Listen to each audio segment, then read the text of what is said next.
හයි මම වීඩියෝ එකක් දැම්මහම මට කාලාන්තරයක් තිස්සේ මන්තරයක් ජප කරනවා වගේ වැටෙන කමෙන්ට් එකක් තමයි වහල්කම් කරන්න පරණ හිටපු දේශපාලනඥයෝ මට කීයක් දුන්නද කියන එක. මම ඔකට උත්තර දෙන්න හිතලා තිබුණේ නැහැ.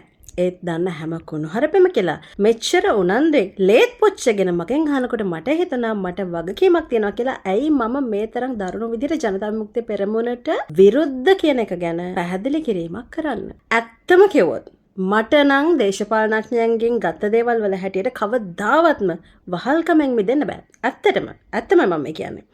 මම කොළඹ ඉස්කෝලේ එක ඉංග්‍රීසි මීඩියම් ඉගෙන ගන්නකොට ඩී.ඒ. රාජපක්ෂ මුත්තාවෙත් ශිෂ්‍යත්වයට පාස් වෙන්න මට පාස් පේපර්ස් කෙරෙව්වා. ඒක O level වෙනකම්ම ගියා. ඊට පස්සේ මම A level වලට පාඩම් කරනකොට ශිරන්ති මැඩම් තමයි හැමදාම රැට කිරිත් එක සමාන එක හදලා අතටම ගෙනල්ලා දුන්නේ. A level ලස්සේ මම ඇක්සිඩන්ට් වෙලා අවුරුද්දක් එකතැන ඉන්නකොට මහින්ද රාජපක්ෂගේ ડોක්ටර් ඒලියන්ත වයිට් තමයි මාව සනීප කරේ. ඊළඟට මම මාකටිං එකයි ප්‍රොඩක්ෂන් එකයි කරනකොට සුදු පාට වෑන් එකක ගෝඨාභය රාජපක්ෂ තමයි මාව ලෙක්චර්ස් වලට ගෙනහිල්ලා ඇරලෙව්වේ. ඊට පස්සේ මාස්ටර්ස් කරන්න ගන්නකොට මට ඕනේ කැම්පස් එක කිව්වම මට එංගලන්තේ යන්න ටිකට් සේරම බුක් කරලා කැම්පස් ගාස්තු පවුම් වලින්ම මගේ අතේ තිබ්බේ මහින්ද රාජපක්ෂ මහත්තයා. නාමල්ලා අයියා මට පාඩුවේ පාඩම් කරන්න කියලා වෙනම කැම්පස් එක ළඟින්ම අපාර්ට්මන්ට් එකක් අරන් දුන්නා. එහෙ ඉන්නකම්ම මට කැන්දකොලේ රොටි හදලා දුන්නේ දිලිත් ජයවීරය කෝ කියා.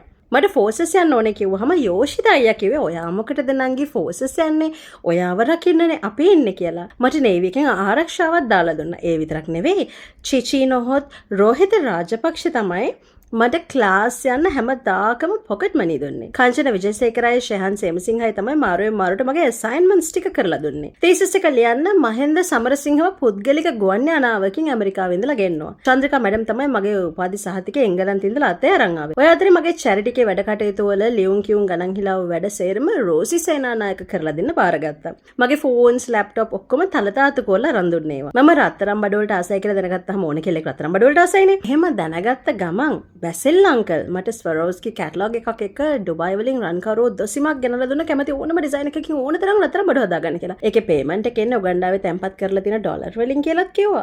මගේ ෆ්‍රිජ් එකේ තියෙන චොක්ලට්, චුයින් ගම්, මගේ රොකි රොඩ් එහෙම සේරම රනිල් අංකල් අදටත් සතියක් ගානේ ඇවිල්ලා අඩුපාඩු බලලා රිෆිල් කරලා තමයි යන්නේ. මට බෙහෙත් ටික සේරම එදා ඉඳලම ගෙනල්ලා දුන්නේ කෙහෙලිය රඹුක් වැල්ල. අසනීපයක් වුණාම සිංගප්පූරු යන්න හෙලිකොප්ටර් එකකට නගින්න ඇම්බියුලන්ස් එකේ එව්වේ පවිත්‍ර වන්‍යාරච්චි. මට දුක හිතුනහම මම අඬන්නේ හර්ෂ ඩිසිල් වගේ උරහිසේ ඔළුව තියාගෙන. මට කේන්ති ගියාම මාව සංසුන් කරන්නේ මර්වින් සිල්වා. මේ දවස්වල චමල් රාජපක්ෂ මට බඳින්න කෙනෙක් හොයනවා. දෑවැද්ද ගැන වොරි වෙන්නත් එපා කිව්වා. මනමාලයා මොනවයිල්ලුවත් ඒක දෙන්නේ අර්ජුන් මහේන්ද්‍රන් කියලා තමයි කිව්වේ. කවදා හරි මම බැඳලා මට බබාලා හම්බුනාම එයාලව ඉස්කෝලේ දාන්න සජිත් ප්‍රේමදාසගේ ජපානි කන්ටැක්ට්ස් පාවිච්චි කරන්න පුළුවන් කියලාත් කිව්වා. එයාලව ඉස්කෝලේ යවන්න බඳින බත් එක වතන්න චිරානල සංකල්ගේ පත්තර ලෝඩ් එකක්ම මහෙන්ද අමරවීරගේ කැබ් එකේ ඊයේ තමයි ගෙදර ගෙනල්ලා බාලා ගියේ. රාජපක්ෂලගේ වික්‍රමසිංහලගේ වලව් වලින් මිදෙන්න බැරි. වලං හොදන වහල්කම මට තියෙන්නේ එයාලා මට පෞද්ගලිකවම කරපු මෙන්න මේ උදව් නිසා.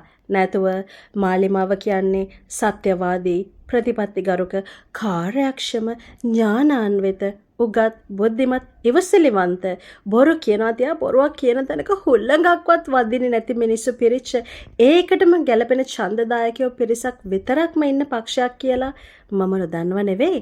අරක තමයි කේස් එක. ගිහින් එන්නම්.